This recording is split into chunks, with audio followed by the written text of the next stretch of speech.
Hi friends, ఈరోజు లంచ్లోకి చాలా సింపుల్గా మంచి ఐటెం చేయబోతున్నానండి. ఇక్కడైతే కుక్కర్లో రైస్ పెట్టేసుకున్నాను. ఇక్కడ వేరే కుక్కర్లో ఆయిల్ వేసి పెట్టుకున్నాను చూడండి. ఇప్పుడు చిక్కుడుకాయ టమాటా చేయబోతున్నాను, అది కూడా ఆనియన్స్ లేకుండా.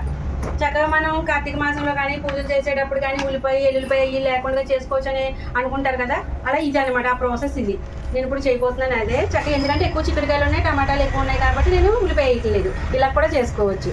ఇదిగోండి కొంచెం ఆవాలు, జీలకర్ర, పచ్చిమిర్చి, కొన్ని చిక్కుడుకాయలు,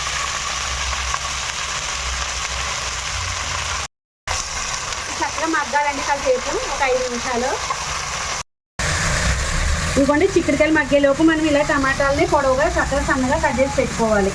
మంచిగా చాలా బాగుంటుంది, టేస్ట్గా సూపర్ ఉంటుంది ఈ కూర అయితే. చక్కగా స్వామికి అయ్యి మనం భోజనాలు పెట్టుకుందామని అనుకుంటాం కదా, స్వామిమాలు వేసుకున్నప్పుడు స్వామికి కూడా ఇదే టైప్లో చేసుకుంటారనమాట కూర అయితే. తప్పకుండా ట్రై చేయండి ఒకసారి, చాలా బాగుంటుంది, రుచి సూపర్ టేస్ట్ ఉంటుంది. ఇదిగోండి మనకి చిక్కుడుకాయ మగ్గింది. ఇప్పుడు టమాటాలు కట్ చేసుకున్నా ఇందులో వేసేసుకుందాం.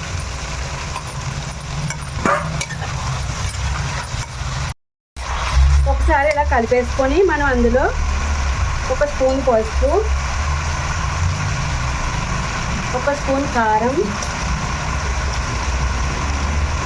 తగినంత సాల్ట్, కల్లుప్పు వేసుకోండి, కల్లుప్పు వాడితేనే మంచిది.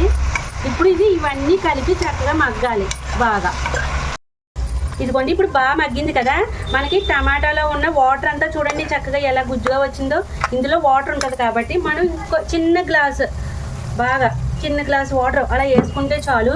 ఎందుకంటే నేను కుక్కర్లో విజిల్స్ పెడుతున్నాను కాబట్టి, అదే నార్మల్గా వండుకుంటే కొంచెం ఎక్కువ వేసుకొని వండుకోవాలి. ఇప్పుడు విజిల్స్ ఏం చేస్తాను.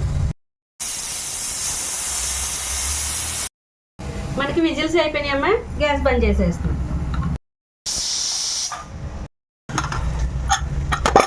ఇదిగోండి మనకి చక్కగా చిక్కుడుకాయ టమాటా కర్రీ.